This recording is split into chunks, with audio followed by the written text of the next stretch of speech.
Oikein paljon tervetuloa jälleen Valioliigakatsauksen pariin. Minä olen Miska Pylkkänen ja tänään päästään tauon jälkeen taas käsittelemään kaikkia Valioliigan ajankohtaisia asioita. Jakson ohjelmassa on katsaus Liverpoolin ja Arsenalin kärkikamppailuun. Lisäksi mietitään syitä sille, miksi Manchester Cityn peli sakkaa.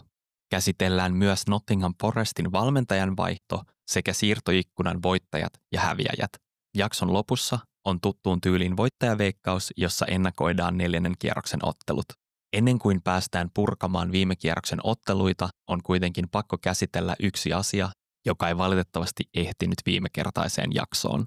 Valioliigakatsaus ottaa nyt hetken sille, että Manchester United hävisi Liigacupissa Grimsbylle. Ei kun ihan oikeasti. Ihan sama, ketä siellä on kentällä, ihan sama, että on uusi valmentaja ja pelaajat totuttelevat toisiinsa. Ethän sä nyt voi Manchester Unitedin kokoisena seurana hävitä 4. sarjatason joukkueelle Liigacupin toisella kierroksella, missä sun kokoisen seuran ei pitäisi edes olla pelaamassa. Tämä Manun joukkue on todella mielenkiintoinen siitä, että koskaan ei voi tietää, mitä sieltä tulee. Joukkue voi yksittäisessä ottelussa näyttää olevansa maailman paras, tai se voi pelata tämän kaltaisia otteluita ja tippua rangaistuspotkulla Grimsbylle. Onneksi me neutraalit fanit saamme nauttia tästä sirkuksesta. Nyt lähdetään ottamaan kiinni Valioliigan aiheisiin. Tervetuloa mukaan! Aloitetaan viime kierroksen purkaminen Anfield Roadilta, jossa Liverpool kohtasi kärkikamppailussa Arsenalin. Ottelu ratkesi aivan uskomattoman hienoon Dominic Szoboszlain yksilösuoritukseen, kun vapaapotku löysi tiensä 25 metristä verkon perukoille. Jos peliä miettii kokonaisuudessaan, niin kyseessä oli tarkka ottelu, joka ei varmasti tarjonnut puolueettomalle fanille paljoakaan aihetta juhlintaan. Liverpoolin näkökulmasta joukkue teki kaiken oikein. Vaikka oma peli ei koko aikaa säväyttänyt, se pystyi nollaamaan Arsenalin erikoistilannepelotteen ja teki jälleen tarvittavan maalin, jolla se voitti ottelun.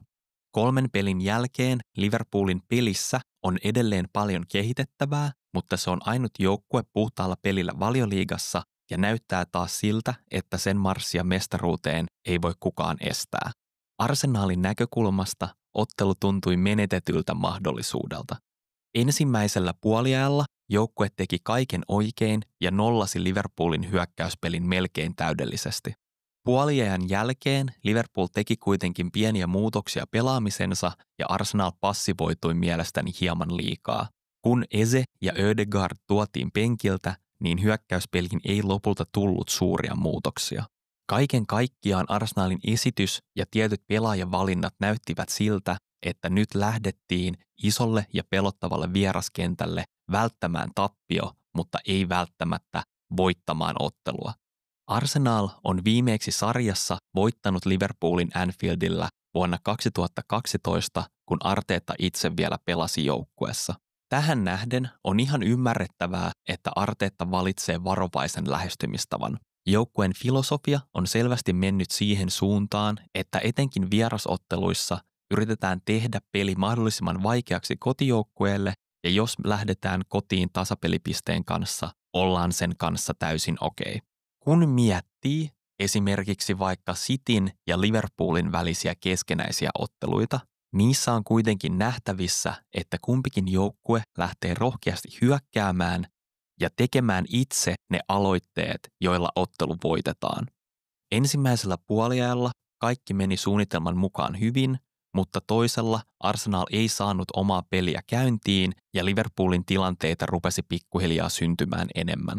Mikäli Arsenal lähtee vahvasti puolustamaan eikä saa aikaan esimerkiksi erikoistilanne maaliaan, niin ongelmat tulevat siinä kohtaa, kun vastustaja tekeekin sen yhden maalin. Itse kaipaisin, että näissä otteluissa lähdettäisiin hieman rohkeammalla taktiikalla. On totta, että Arteta on tehnyt todella hyvää työtä siinä, että Arsenal on yksi Valioliigan parhaiten puolustavista joukkueista tällä hetkellä, ellei peräti paras. Tässäkin ottelussa tuntui kuitenkin siltä, että kun Liverpool ei ollut täydessä tikissä, niin tässä hetkessä olisi ollut iskun paikka, mikäli esimerkiksi toisella puoliajalla oltaisiin pystytty hyökkäämään enemmän. Olisin itse kaivannut Ezeä avaukseen, juuri sen takia, että hän voi löytää ne syötöt, jolla Gyökeres vapautetaan. Nyt pelin mitassa Gyökeres oli todella hiljainen, mutta laitureiden pitää myös pystyä tarjoilemaan palloja maalin eteen, joista tämä voi viimeistellä. Nyt, kun laiturit haastavat, niin se kestää todella kauan ja menetetään paljon tilanteita siihen, kun aikaisen keskityksen sijaan haastetaan toista ja kolmatta kertaa. Mikäli en ole täysin väärässä, niin omassa kirjanpidossa minuutilla 86 nähtiin ensimmäinen sellainen tilanne, jossa suorasta juoksusta keskitettiin kohti maalia, minne Gyökeres oli menossa. Nyt, kun Arsenalilla on vihdoin se keskushyökkääjä, jolle antaa näitä palloja, niin myös joukkueen pitäisi pystyä pelaamaan niin, että niitä paikkoja tulisi. Muutenkin pelaajavalinnoissa olisin halunnut nähdä hieman positiivisempaa otetta. Kun Ødegaard ja Eze tultiin kentälle, niin itse mietin, olisiko voitu nähdä vaihtoehtona, että otetaan Zubimendi pois ja jätetään Merino ja Rice kahdestaan keskikentän pohjalle. Tämä olisi selvästi ollut rohkeampi ja riskialttiimpi valinta, mutta mielestäni välillä näitä pitää tehdä, jos Arsenal haluaa olla mestari tällä kaudella. Szoboszlain maali oli totta kai upea yksilösuoritus. Kuitenkin se, mistä maali tuli, koostui useammasta pienestä virheestä, kuten maaleissa on usein tapana. Liverpool avaa peliä ja Arsenal puolustaa puolikorkeassa muodossa. Martin Zubimendi on siirtymässä kiinni Wirtsiin ja silloin Jones jää Ricein mieheksi. Rice ei kuitenkaan siirry pelaajan mukana, vaan peittää aluetta, eikä välttämättä tajua, että Zubimendi on siirtynyt jo mieheen kiinni. Van Dijk löytää Jonesin upealla murtavalla syötöllä ja tässä kohtaa Rice on jo myöhässä. Zubimendi siirtyy ottamaan Jonesia kiinni ja sen jälkeen rikkoo, mistä vapari syntyy. Kun tilannetta miettii, niin Liverpoolin hyökkääjät eivät kuitenkaan ole kovin hyvissä asemissa. Laiturit ovat kaukana leveällä ja itse asiassa tilanteessa keskushyökkääjänä oleva Chiesa ei myöskään ole lainkaan alueella. Tilanteessa Jones on siis yksin 3 Arsenalin pelaajaa vastaan, joten jälkikäteen katsottuna rike oli hieman turha. Dominic Szoboszlai oli jälleen Liverpoolin parhaita pelaajia. Laitapakkina hän tuli välillä toppareiden väliin avaamaan, etenkin silloin, kun pallo lähti liikkeelle Van Dijkilta. Etenkin toisella puolella hän pystyi myös nousemaan keskikentällä korkeammille alueille, josta sitten Liverpool pääsi hyökkäämään eteenpäin. Tämän lisäksi niin Martinelli kuin Ezekään ei päässyt ohi Szoboszlaista useita kertoja tai saanut aikaan sellaista kuvaa, että nyt siellä puolustaa pelaaja, joka on väärällä pelipaikalla. Herääkin kysymys, onko sarjan paras oikea puolustaja pelaaja, joka ei ole puolustaja lainkaan? Toki meillä on pieni 2 ottelun otanta, mutta kun katsoo Szoboszlain pelaamista, niin hän näyttää siltä, kuin hän olisi ollut koko elämänsä oikea puolustaja tässä Liverpoolin joukkueessa. Ja lopuksi pieni loppukevennys omalta pelaajauralta. Szoboszlain tilannehan on itselle tuttu, kun keskikenttäpelaaja päätyy laitapuolustajaksi. Siirrytään ajassa taaksepäin vuoteen 2018. Sarjataso on miesten 2. ja joukkueena Järvenpään Palloseura. Itse kuuluin tuolloin joukkueen treenirinkiin, mutta otteluni pelasin pääosin joukkueen 2. joukkueessa sarjatasoa alempaa. Oltiin kauden lopussa ja 2. pelattiin tuona vuonna top 4 kesken vielä erillinen jatkosarja. Mitään panosta nousun suhteen ei ollut, sillä Mikkelin palloilijat oli jo varmistanut nousun 1. Kohtasimme Joensuun Jipon vieraissa ja joukkue, joka otteluun lähti, oli melko kapea. Meillä oli muistaakseni 4 pelaajaa pelikiellossa ja lisäksi muutama pelaaja reissulla Bosniassa, kun Suomi kohtasi EM-karsinnoissa Bosnia-Herzegovinan. Niinpä valmennus päätti, että kaikki pelaajat pelaavat muuten oikeilla pelipaikoillaan, mutta allekirjoittanut aloittaa vasempana laitapuolustajana. Olen siis koulutukseltani keskikentän keskustan pelaaja, joka on pelannut myös paljon topparina. Kyseessä oli kuitenkin ensimmäinen ottelu 2. tasolla, jossa olin avauskokoonpanossa, joten syntyihän siitä pientä jännitystä. Ottelu alkoi hyvin, kun menimme johtoon, mutta jossain kohtaa ihan katsomoa myöten tuli selväksi joensuulaisille, että Jäpsin vasemmalla laidalla on pelaaja, joka saattaa olla hieman epävarma tietyissä tilanteissa. Ottelu sujui henkilökohtaisesti ihan kohtalaisesti, mutta jälkikäteen taululla olivat lukemat Jippo 8, Japs 1. Mikäli siis joku joukkue etsii peliä rakentavia laitapuolustajia, niin täältä podcast-studiosta löytää ainakin yhden sellaisen. Tällä hetkellä ei ole tietoa siitä, miten pitkään Frimpong on loukkaantuneena, mutta Szoboszlai on tehnyt ainakin itseen todella kovan vaikutuksen ja tulee varmasti olemaan myös keskikentällä tällä kaudella todella iso palanen tätä Liverpoolin kokoonpanoa. Nyt, kun Liverpool sai vielä hankittua Isakin, niin on vaikea nähdä, että mikään joukkue pystyisi pysäyttämään punaisten marssia kohti mestaruutta. Siirrytään seuraavaksi Etelä-Englantiin. Manchester Cityn vaikeudet jatkuivat, kun Brighton otti 2-1 kotivoiton. Vastahyökkäykset ovat edelleen Citylle todella vaikeita. Keskikentän läpi juostaan, eikä joukkueen tasapaino ole kunnossa. City aloitti ottelun positiivisesti ja sai tehtyä maalin, kun tuttuun tyyliin Erling Haaland iski Omar Marmoushin hyvästä syötöstä. Haaland on nyt tehnyt 100 Valioliigaotteluun 88 maalia, mikä on aivan uskomattoman kova tahti. Tuntuu kuitenkin siltä, että viime kauden lopussa norjalainen ei ollut tutulla omalla tasollaan ja tuntuu, että se on jatkunut myös tälle kaudelle. Onkin hurjaa miettiä, millaiseen tahtiin Haaland pääsee, mikäli hän rupeaa laittamaan paikoistaan paremmin sisään. Kärkipelaaja on aikaisemmin näyttänyt, että hän kykenee viimeistelemään paremmalla prosentilla kuin se, mikä tahti nyt on. City kaatui kuitenkin jälleen omiin virheisiinsä. Rangaistuspotku tulee vaparista, jossa Kusanov liukuu aivan turhaan. James Milneristä tuli nyt toiseksi vanhin Valioliigan maalintekijä ja hauskaa on se, että hän on edelleen myös toiseksi nuorin. Maalin jälkeen City lamaantui ja peli sekosi. Voittomaalissakin joukkueen puolustus vain avataan täysin. Stonesilla on mahdollisuus purkuun, mutta hän ei saa palloa rajasta yli ja tämän jälkeen Brighton viimeistelee todella nätin hyökkäyksen päätteeksi. Kirsikaksi kakun päälle Brian Gruda vie lopussa Traffordin ja Ait-Nourin aivan kahville. Kysymys kuuluukin, miten kriisissä City on jo nyt? He ovat 3 kierroksen jälkeen 6 pistettä Liverpoolin perässä. Aikaisimpina vuosina se ei niin haitannut, kun City oli joulusta eteenpäin voittamaton ja nousi aina takamatkaltakin mestaruuteen. Viime kauden jälkeen herää kuitenkin kysymys, onko se mahdollista tämän joukkueen kohdalla enää. Pelaajamateriaalia on uudistettu ja varmasti kestää jonkin aikaa päästä mukaan Guardiolan systeemiin. Pelistä itsessään en ole niin huolissani ja se tulee varmasti paranemaan, kun uudet pelaajat tottuvat joukkueen systeemeihin. Onko kuitenkin mahdollista, että Pepin ääni on jo kulunut liikaa tälle joukkueelle? Vaikka mukaan on tullut uusia pelaajia, niin viime kauden puolustuspelin ja vastahyökkäyspelin ongelmat näyttävät todella pahoilta.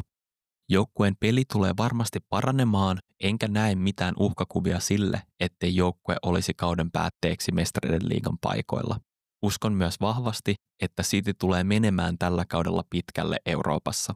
Tällä hetkellä näyttää kuitenkin siltä, että kun Liverpool sai kaipaamansa hankinnat, se on marssimasta kohti toista perättäistä mestaruutta. Mikäli City antaa alkukaudesta liikaa eteen, niin pelkään, että se ei ehdi enää mukaan mestaruustaistoon. Rodrin paluu on todella tärkeä asia taivaan sinisille, mutta kuten keskikenttäpelaaja itsekin myönsi, pitkä poissaolo tulee näkymään, eikä hän pääse heti parhaimpaan kuntoonsa. Cityn prässistä pelataan liikaa ohitse ja puolustuslinja näyttää todella haavoittuvalta. Lisäksi maalivahtitilanne on nyt täynnä kysymysmerkkejä, vaikka Trafford pelasikin hyvin ja otti muutaman kovan torjunnan Brightonia vastaan. City hankki joukkueeseen Gianluigi Donnarumman, vaikka Trafford hankittiin jo tässä ikkunassa. Lähtökohtaisesti tämä siirto tuntuu todella oudolta. City siirtyy nyt eteenpäin Edersonista, joka jalalla pelaamisellaan mullisti sen, miten Valioliigassa ajatellaan maalivahdeista. Jos muistellaan siihen aikaan, kun Guardiola tuli Cityin, niin hän siivosi seuralegenda Joe Hartin pois juuri sen takia, että tämä ei ollut riittävän hyvä jalalla pelaamisessa. Nyt uudeksi ykkösvahdiksi kaavaillaan Donnarummaa, joka on todella hyvä torjuja, mutta joka huippumaalivahdeista on varmasti jalalla pelaamisessa yksi heikoimmista. On mielenkiintoista nähdä, miten se tulee vaikuttamaan Cityn pelin avaamiseen, mikäli Donnarummasta tulee avaava maalivahti. Tuntuu siltä, että City osti Donnarumman vain sen takia, että tämä sattui vapautumaan PSG:stä ja oli saatavilla. Tuntuu jopa vähän siltä, että City osti Donnarumman, jotta tämä ei menisi Manchesterin punaisten puolelle.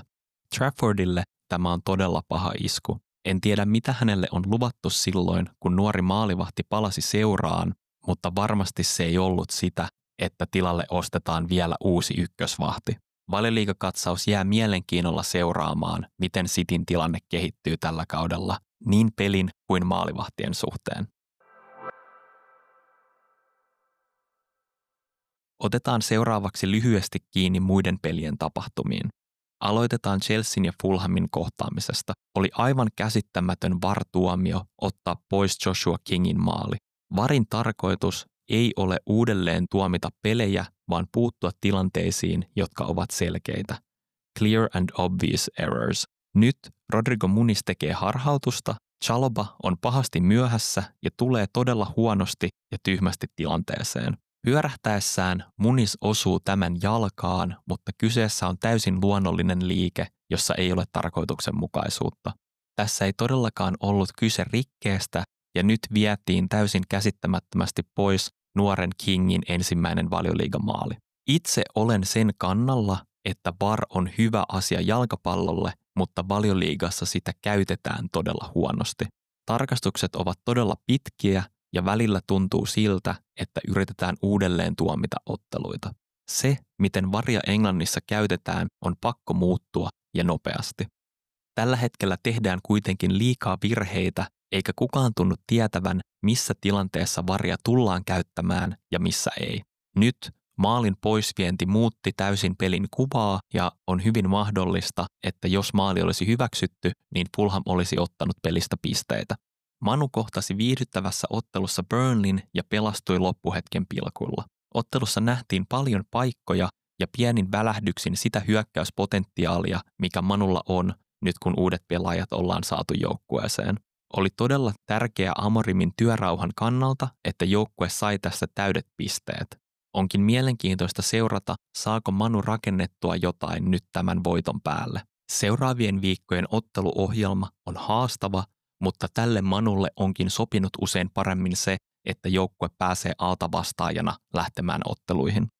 West Ham heräsi ja teki 3 maalia huimassa lopussa Forestin verkkoon.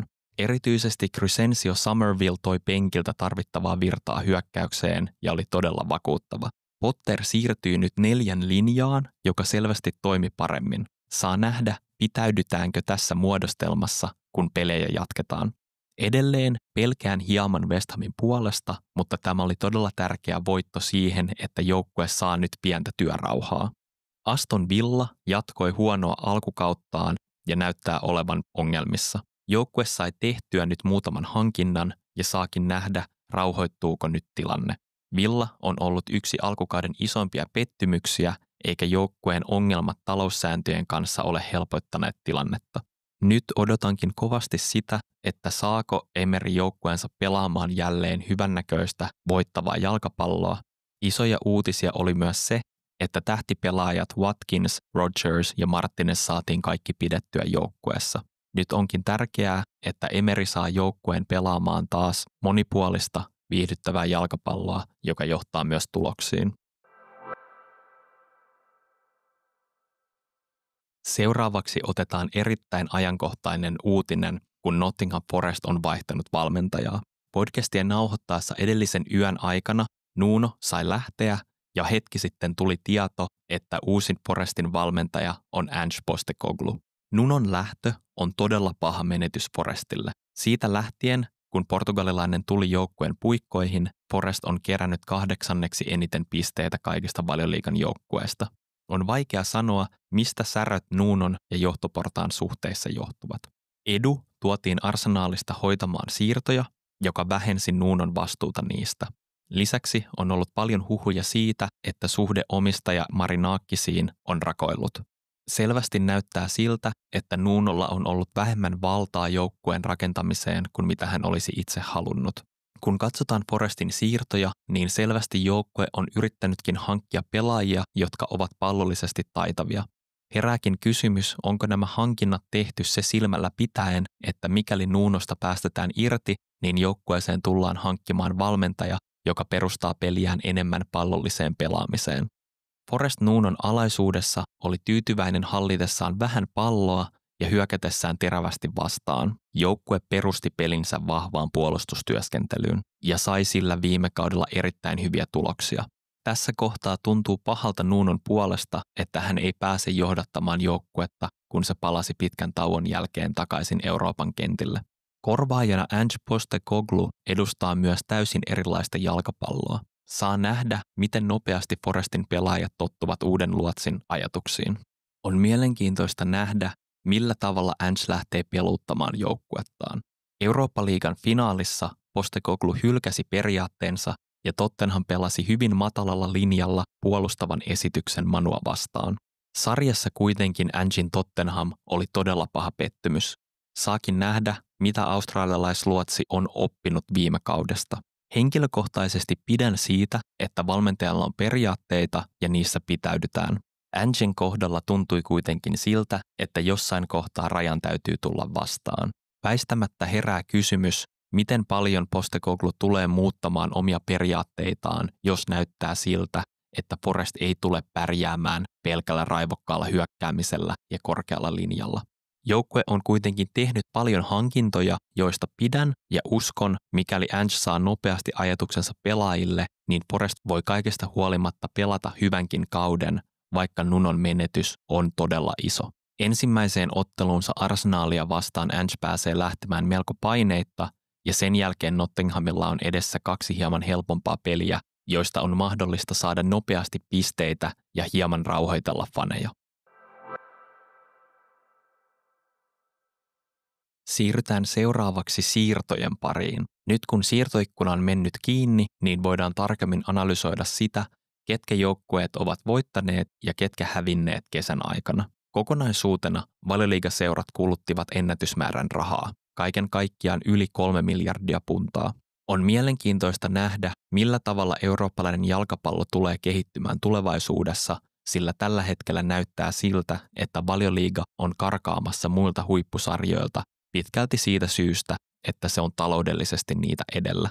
Joukkueet ja niillä on mahdollisuus käyttää selvästi enemmän rahaa kuin vastaavan tasoisilla joukkueilla ympäri Euroopan. Tämä näkyy väistämättä pitkällä tähtäimellä esimerkiksi UEFAn kilpailuissa.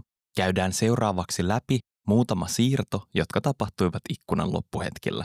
Valioliigan suurin siirtosaaga saatiin viimein päätökseen, kun Alexander Isak siirtyi Liverpooliin. Tämä on todella pelottava uutinen kaikille muille joukkueille. Saa nähdä, miten paljon pelaamattomuus vaikuttaa Isakin otteisiin. Nyt hän pelasi pienet minuutit Ruotsin MM-karsintaottelussa, mutta on mielenkiintoista nähdä, miten nopeasti ja mihin rooliin Isak laitetaan. Todennäköisin vaihtoehto on se, että Hugo Ekitike siirretään laitaan tai kymppipaikaksi, mutta on hyvä muistaa, että Isak pelasi myös välillä vasemmalla laidalla Newcastleissa, kun Callum Wilson oli piikissä. Totta kai siirtosumma oli älyttömän iso, mutta kyseessä on myös hyökkääjä, joka tulee tekemään seuraavina kausina vähintään 20 maalia tässä joukkueessa. Iso kysymys, joka tästä herää, on se, miten tämä vaikuttaa tulevaisuudessa pelaajien toimiin siirtoikkunoiden aikana. Nythän näytti siltä, että ne pelaajat, ketkä menivät lakkoon, saivat siirtonsa läpi, kun taas ne, jotka toimivat sopimuksen mukaisesti, eivät aina saaneet. Vaikka siirto oli jo sovittu, niin lopulta Mark Guehi jäi Palaceen. Tämä johtui kaikista pelaajista Igor Juliosta, joka menikin West Hamiin Crystal Palacen sijaan, eivätkä Kotkat saaneet riittävällä aikataululla korvaajaa kapteenilleen. Guehillä itsellään oli kuitenkin vain hyviä vaihtoehtoja. Nyt kun hän jäi Crystal Palaceen, niin hän pelaa varmasti kaikki ottelut ja tulee olemaan hyvässä pelikunnossa ensi kesän MM-kisoja ajatellen. Kauden jälkeen hän voi siirtyä vapaana agenttina minne tahansa haluaa ja tehdä rahakkaamman sopimuksen. Newcastle hankki lopulta Nick Woltemaden ja Johan Wissan.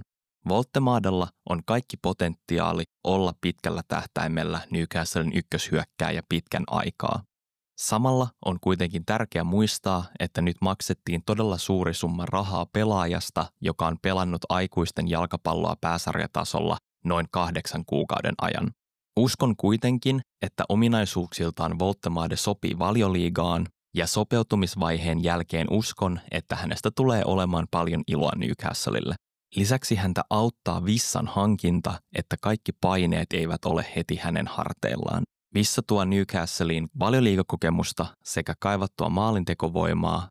Tyhjiössä pidän näistä molemmista hankinnoista. Samaan hengenvetoon täytyy kuitenkin sanoa, että nyt kun Newcastle käytti tänä kesänä yli 250 miljoonaa uuteen hyökkäyskalustonsa, kun mukaan otetaan myös Anthony Elangan osto Nottingham Forestista, niin mielestäni tällä rahalla olisi pitänyt saada vähän enemmän. Kun mietitään koko hyökkäyskolmikkoa, jossa toki oikeasti Anthony Gordon tulee varmaan pelaamaan vasemmalla laidalla, niin kaiken tämän panostuksen jälkeen en koe, että Newcastlen hyökkäyskolmikko on kovin korkealla Valioliigan rankingissa. Se jää jälkeen kaikille top 4 joukkueille, varmasti myös Tottenhamillekin. Manun kanssa voidaan käydä keskusteluja siitä, että miten hyvä Benjamin Sesko tulee olemaan, mutta ei välttämättä pärjää Manullekaan.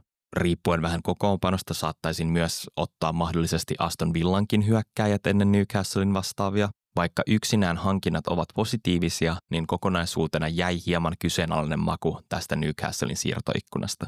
Xavi Simons siirtyi Tottenhamiin. Spurs kaipaa ehdottomasti ratkaisusyöttöjen antajaa, varsinkin nyt, kun James Maddison on loukkaantuneena. Joukkueella on paljon kuljettavia laitureita ja mielestäni tähän kaivattiin juuri pelaajaa, joka pystyy murtamaan viimeisellä syötöllä vastustajan puolustukset. Junnutähdestä on tullut varteen otettava aikuisten pelaaja ja minulla on Simonsille todella isot odotukset tälle kaudelle. Tottenham hankki myös Randal Kolomuanin. On mielenkiintoista nähdä, mille pelipaikalle Kolomuani tullaan sijoittamaan, etenkin kun Richarlison on aloittanut kauden hyvin. Frankfurtin jälkeen Kolomuani ei onnistunut PSG:ssä ja viime kaudella lainattiin Juventukseen kesken kauden. Hänellä on varmasti paljon todistettavaa, etenkin kun MM-kisat ovat tulossa ja Ranskan joukkueeseen on todella kova kilpailu pelipaikoista. Alejandro Garnacho siirtyi Chelseahin. En tiedä, mitä mieltä tästä siirrosta pitäisi olla. Onko Garnachosta olemaan tasainen, tuottava pelaaja? Lisäksi se, miten paljon lisää hän tuo joukkueeseen yli vaikka Jamie Gittensin tai Pedro Neton, on mielestäni iso kysymysmerkki. Toki markkina-arvoonsa nähden Chelsea sai hänet nyt vähän halvalla, kun kaikille oli selvää, että Garnacholla ei ole tulevaisuutta Manussa. Kaipaisin kuitenkin pelaajalta tasaisempia suorituksia ja oikeasti näyttöä siitä, että tämä pystyy olemaan viikosta toiseen avauksen pelaaja Valioliigan huippujoukkueessa. Brian Brobby siirtyy Ajaxista Sunderlandiin. Hyökkäjä teki toissa kaudella Eredivisissä 18 maalia, vaikka viime kausi olikin tehollisesti vaisu. On mielenkiintoista nähdä, mihin hän tulee sijoittumaan Sunderlandin hyökkäyksessä. Siirtohan tapahtui sen takia, että Chelsean Liam Delap sai polvivamman. Chelsea ei kuitenkaan löytänyt korvaajaa siirtomarkkinoilta, joten se kutsui jo Sunderlandiin lainatun Mark Geen takaisin lainalta. Kaikista mielenkiintoisin osa tätä hyökkäjien siirtosaagaa oli kuitenkin se, että Nicholas Jackson siirtyi kuin siirtyikin lainalla Bayern Müncheniin. Lainasumma oli melko kova ja vielä isompi oli se yli 50 miljoonan summa, jonka Bayern München joutuisi maksamaan Jacksonista kauden jälkeen. Tämän jälkeen Bayern Münchenin johtoportaasta Yli Hoeneß tuli kuitenkin toppuuttelemaan lehdille, että Jacksonin osto-optio on pakollinen vain siinä tapauksessa, että hyökkääjä aloittaa 40 ottelua ja että näin ei tule missään tapauksessa tapahtumaan. On hyvin mielenkiintoinen tapa osoittaa luottamus uuteen pelaajaan, kun todetaan, että hän ei missään nimessä tule avaamaan tiettyä määrää otteluita joukkueessa. Manu hankki maalin suulleen Emiliano Martinezin sijaan Senne Lamensin Belgiasta. Pitkällä tähtäimellä voi olla, että Lamensista tulee Martinezia parempi maalivahti. Mielestäni Martinez on hieman yliarvostettu, vaikka onkin huipputason torjuja. Moni maalivahti Manussa on kuitenkin kaatunut siihen, että ei ole kestänyt niitä paineita, joita seurassa pelaaminen maalivahdelle tuottaa. Lisäksi, kun Manun maalivahtitilanne on ollut niin huono, on varmasti paljon painetta laittaa nuori maalivahti todella nopeasti kentälle. Pitkällä tähtäimellä pidän tästä siirrosta, mutta olen hiukan huolissani siitä, miten tällä kaudella tulee menemään. Aston Villa hankki siirtoikkunan lopulla Victor Lindelöfin, Jadon Sanchon ja Harvey Elliotin. Elliot on varmasti hyvä haku ja on mielenkiintoista nähdä, millaiseen vireeseen hän voi päästä, mikäli hän saa pelata pidemmän pätkän pysyvästi avauksessa. Hän voi sopia Villan taktiikalla esimerkiksi oikeaksi laituriksi, joka leikkaa sisään todella hyvin. Jadon Sancho on iso kysymysmerkki. Sanchon ura on ollut muutaman viime vuoden ajan pahasti laskusuunnassa ja raporttien mukaan miehen asenteessa riittää parannettavaa. Mikäli Emery saa hänestä parhaan irti, on hyvin mahdollista, että Sancho tulee olemaan koko joukkueen paras pelaaja. Vastaavasti on kuitenkin myös mahdollista, että pelaaminen ei edelleenkään kiinnosta ja Sancho jumiutuu Villan penkille. Pelaajan itsensä, mutta myös katsojien puolesta toivon suuresti, että Sancho saa uransa takaisin raiteelleen, sillä parhaimmillaan näin taitavaa pelaajaa on todella ilo seurata. Nyt kun siirtoikkuna on sulkeutunut, niin voidaan paremmin analysoida joukkueiden voimasuhteita kuin esimerkiksi ennakkojaksossa. Liverpool on selvä ykkösuosikki mestariksi ja kaikki muu olisikin todella iso pettymys. Myös toisella puolella kaupunkia nostaisin ehkä Evertonia hieman korkeammalle kuin mitä alkuperäisessä ennakossa, sillä joukkueen hankinnat ovat onnistuneet hyvin ja saaneet myös hyvän alun. Tottenham on myös tehnyt mielestäni tärkeitä hankintoja hyökkäyspäähän ja olisi ehkä voinut olla korkeammalla kuin mitä alun perin ennakointiin. Listataan seuraavaksi mielestäni siirtoikkunan suurimmat epäonnistujat ja onnistujat. Lähdetään niistä joukkueista, joiden tekemiseen olen vähiten tyytyväinen. 3. sijalta löytyy Leeds. Nousijajoukkue on tehnyt paljon hankintoja, mutta on suuri kysymysmerkki, tulevatko nämä riittämään sarjassa säilymiseen. On paljon kysymysmerkkejä ja pelaajia, jotka eivät ole vielä osoittaneet pärjäävänsä Valioliigatasolla. Joukossa on myös pari hankintaa, joista todella tykkään, kuten esimerkiksi James Justin sekä Sean Longstaff, mutta kokonaisuutena pelkään paljon, että Leedsin taival Valioliigassa tulee jäämään taas yhden kauden mittaiseksi ja osasyy siihen on hankinnat.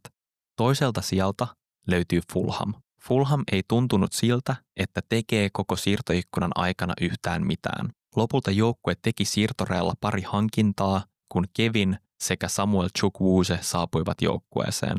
Kevinistäkin maksettiin mielestäni kuitenkin aika paljon verrattuna siihen, miten paljon pelaaja on näyttänyt, enkä tiedä miten paljon yksikään joukkueen hankinnoista oikeasti parantaa joukkuetta.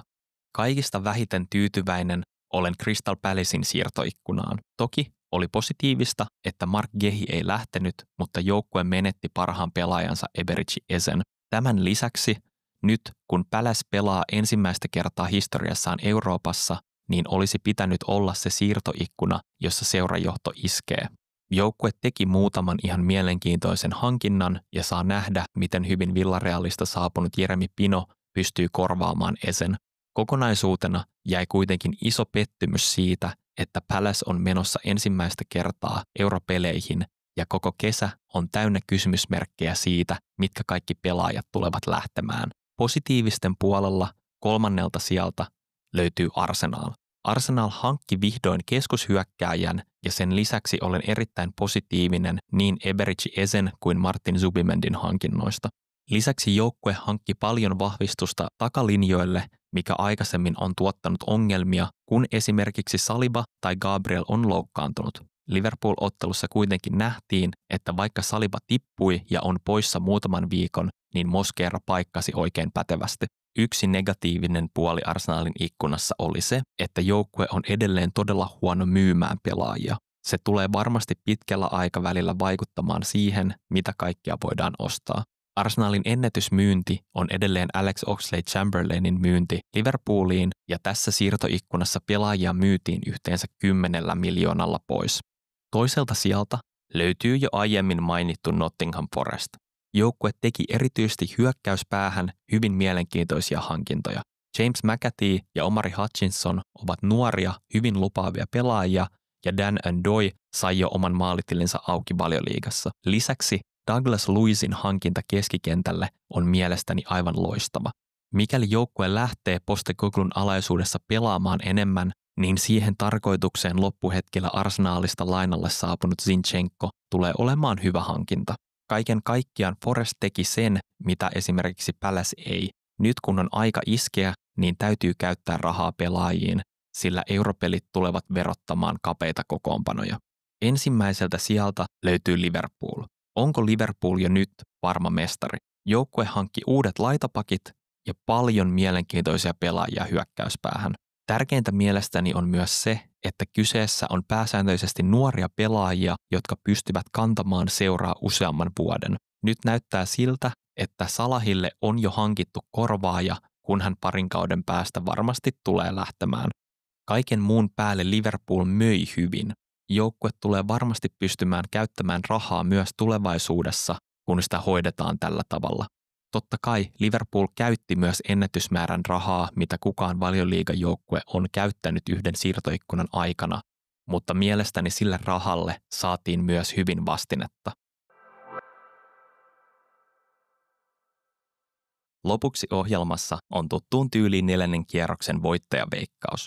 Viime kierroshan meni täysin penkin alle, kun osumia tuli 10 ottelusta vain 3, joka vie koko kauden osumaprosentin 47. Brighton ja Sunderland ovat 2 joukkuetta, jotka eivät ole vielä osuneet kertaakaan, eikä kovin luottavainen olo ole kyseisten joukkueiden tämänkään kierroksen otteluista. Kierros alkaa lauantaina Pohjois-Lontoosta, kun Nottingham Forest saapuu Arsenalin vieraaksi. Nyt kun Arsenal pääsee taas pelaamaan kotona, niin toivottavasti nähdään paljon hyökkäävämpi joukkue. Itse toivoisin myös kovasti, että Eze nähtäisiin avauksessa. Forestille kyseessä on mielestäni paineeton ottelu, kun Ange kohtaa ensimmäisessä ottelussaan yhden sarjan kärkijoukkueesta. On hyvin mielenkiintoista nähdä, millaisella taktiikalla Forest tulee otteluun. Uskon kuitenkin, että Arsenal on liian vahva ja palaa voittojen tielle. Bournemouth kohtaa Brightonin. Kyseessä on 2 todella viihdyttävää joukkuetta ja nähdään varmasti vauhdikas ottelu. Pidän Bournemouthia hyvänä kotijoukkueena, mutta Brighton tuntuu siltä, että on päässyt nyt vireeseen tälle kaudelle. Veikkaus tähän otteluun on tasapeli.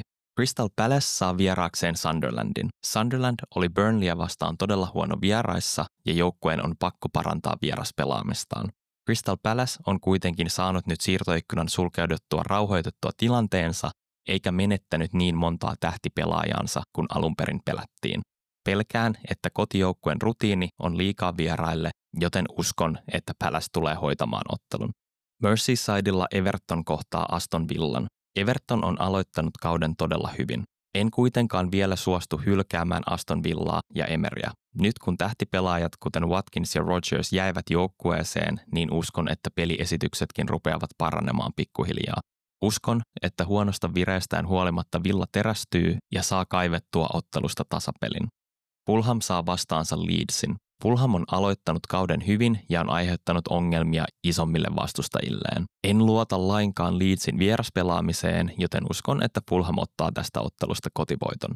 Newcastle saa vastaansa Wolvesin. Newcastle pääsee jälleen fanaattisen kotiyleisönsä eteen ja uskon, että joukkueessa on nyt vapautuneempi tunnelma, kun Isakin asia on vihdoin selvinnyt. On todella kiva nähdä, mikäli Woltemade tekee debyyttinsä. Wolves puolestaan aiheuttaa huolta niin pelaamisensa kuin siirtotekemisensä vuoksi. Uskon, että Gordonin poissaolosta huolimatta Newcastle on liian vahva ja ottaa selkeän kotivoiton. Lontoon paikallisotteluista nähdään seuraavaksi West Hamin ja Tottenhamin kohtaaminen. West Ham voitti viimein, mutta en tiedä, voiko joukkueeseen vieläkään luottaa. Tottenham tulee varmasti hyvin nälkäisenä viime kierroksen Bournemouth-alisuorituksen jälkeen. Uskon, että Tottenhamin vahvistunut hyökkäys on liikaa Hammersille ja Spurs vie ottelusta voiton. Brentford kohtaa Chelsean. Chelsea on saanut pelinsä kulkemaan avauskierroksen tasapelin jälkeen. Uskon, että ennen kuin eurokiireet alkavat, niin Chelsea tulee olemaan todella kova sarjassa. Tässä on 2 joukkueen kohtaaminen, jotka löytyvät sarjataulukon niin eri päistä, että Brentford ei pysty yllättämään Chelseaa. Veikkaus tähän otteluun siis vierasvoitto.